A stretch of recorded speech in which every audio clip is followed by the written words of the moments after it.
आमच्या YouTube चॅनलला subscribe करा। नवा महाराष्ट्र न्यूज सबस्क्राइब करा व नोटिफिकेशन ऑन करा।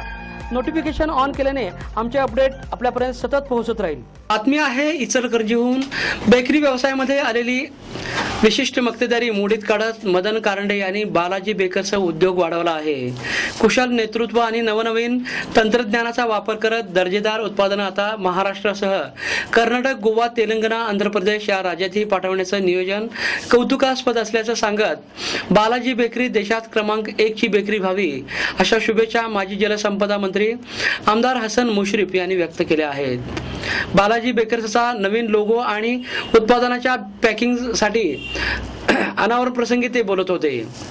काळानुसार बदल स्वीकारत बालाजी बेकर्स ब्रँडसाठी नवीन ओळख निर्माण करण्याच्या उद्देशानं लोगो, पॅकिंगची आणि नवीन वेबसाईट या सुरू करण्याच्या उद्देशानं श्री बालाजी पब्लिक स्कूल टाकवडे इथं कार्यक्रमाचं आयोजन करण्यात आलं होतं। प्रारंभी मान्यवरांच्या हस्ते प्रतिमा पूजन करण्यात आलं। यावेळी बालाजी बेकर्सचा 24व्या वर्षाचा धावता आढावा घेणारी चित्रफितही दाखवण्यात आली। त्यानंतर राजर्षी शाहू आघाडीचे नेते आणि बालाजी बेकर्सचे सर्वेसर्वा मदन कारंडे यांनी घराघरात नियमित लागणाऱ्या उत्पादनाचा उद्योग सुरू करण्याचा सल्ला आई इंदुमती यांनी दिला।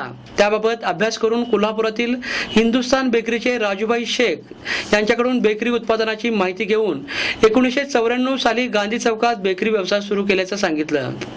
अल्पावधीत उत्पादनं जनतेच्या पसंतीस उतरल्याने हा उद्योग वाढवण्याचा निर्णय घेतला। सध्या या उद्योगाला प्रत्यक्ष अप्रत्यक्ष 2000हून अधिक जणांना रोजगार मिळाला असून 10,000हून अधिक दुकानात बेकरी उत्पादनं विक्रीसाठी उपलब्ध आहेत। शहापूर इथं एकाच ठिकाणी सर्व उत्पादनं घेतली जात असून लवकरच सोलापूर इथंही 5 एकर क्षेत्रामध्ये प्रकल्प आकाराला येत आहे। तेथून तेलंगणा, आंध्र प्रदेश, अन्य राज्यातही उत्पादनं पोहोचवण्याचं नियोजन असून सर्वांच्या सहकार्यामुळे हे यश मिळत असल्याचं सांगण्यात आलं। यावेळी जल्लोषी वातावरणात मान्यवरांच्या हस्ते नवीन लोगो, 9 उत्पादनाच्या पॅकिंगचे अनावरण आणि हिंदुस्तान बेकरीचे राजूभाई शेख, बालाजी बेकरीचे जनरल मॅनेजर अश्विन घाईतिडक यांचा मानपत्र देऊन सत्कार करण्यात आला।